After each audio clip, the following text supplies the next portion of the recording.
నిన్నో మన్నో ప్రజావాణి కార్యక్రమానికి కాడబిడ్డ వచ్చింది, అక్కడ దరఖాస్తు ఇచ్చింది, వీళ్ళు పరిష్కరించలేదు, నేను పరిష్కరిస్తున్నా, ₹1,00,000 ఇస్తున్నా అని కేటీఆర్ గారు ఎక్కడో టీవీలో పేపర్లో ఎక్కడో నాకు భలే సంతోషం అనిపించింది. నీ 1,00,000 కోట్లలో ₹1,00,000 అన్న నీ మెడలు వంచి పేదలకు వంచిపించిన.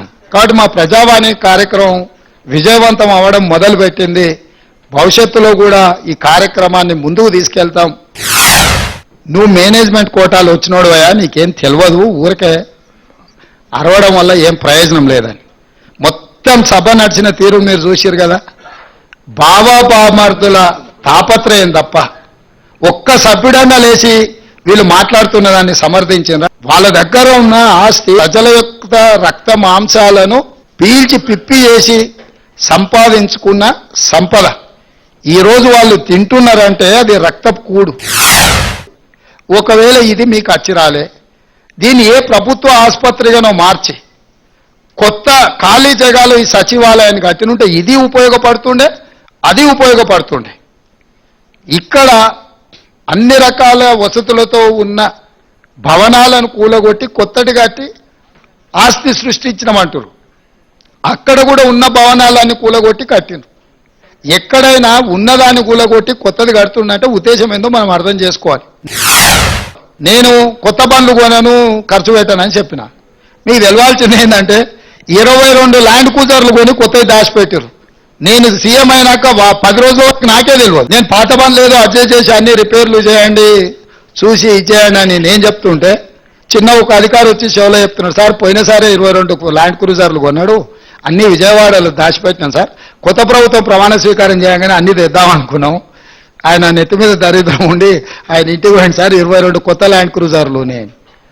అసలు ఇన్ని వందల వేల వాహనాలు ఉన్నప్పుడు ఒక్కొక్క బండికి దాదాపుగా ₹3 కోట్ల అవుతుంది. మరి బుల్లెట్ ప్రూఫ్ చేసిన తర్వాత ఇంకా కొంచెం ఎక్స్ట్రా అవుతుంది. 22 కొత్త ల్యాండ్ క్రూజర్లు చెప్పా పెట్టకుండా కొని దాచిపెట్టినాయి కేసీఆర్.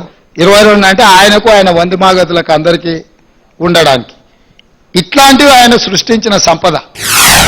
రేషన్ కార్డులు లేకుండా పథకము రావడం కష్టం, కానీ రేషన్ కార్డులు ఇస్తాం కదా. ఈ అప్లికేషన్లు తీసుకుంటాం, ఇందులో రేషన్ కార్డులు లేని వాళ్ళు ఎవరైనా కాగితాలు దరఖాస్తులు ఇచ్చినా తీసుకుంటాం. రేషన్ కార్డుల కోసం ప్రభుత్వం నిరంతర ప్రక్రియ కింద ముందుకు వెళ్తుంది. పరీక్షలు నిర్వహించడం కానీ, పరీక్షా ఫలితాలను ప్రకటించడం కానీ, ఉద్యోగ నియామక పత్రాలు ఇవ్వాలంటే తెలంగాణ పబ్లిక్ సర్వీస్ కమిషన్కు చైర్మన్ ఉండాలి. చైర్మన్ లేకుండా ఈ ప్రక్రియ ఏది జరగదు. ఇప్పుడు ఉన్న చైర్మన్ గారు మిగతా సభ్యులు రాజీనామా పత్రాలు సమర్పించారు. కొత్తగా చైర్మన్ సభ్యులను నియమించుకొని పారదర్శకంగా నిర్దిష్టంగా నియామకాలు జరుగుతాయి. ఎవరు ఏ గందరగోళ పడాల్సిన అవసరం లేదు. నాకు తెలిసి నెక్స్ట్ 4-5 రోజుల్లో గవర్నర్ గారు వీటి విషయంలో నిర్ణయం తీసుకోబోతున్నారు. వారు నిర్ణయం తీసుకున్న ఎంబడే వేగంగా కొత్త బోర్డును నియామకాలు చేపడతాము. చేపట్టిన ఎంబడే పోటీ పరీక్షలు నిర్వహిస్తాము. డిసెంబర్ 9, 2024 లోపల క్యాలెండర్ డేట్ మేము రిలీజ్ చేసినాము. ఖచ్చితంగా సంవత్సరం తిరిగే లోపల 2 లక్షల ప్రభుత్వ ఉద్యోగ ఖాళీలను భర్తీ చేస్తాము.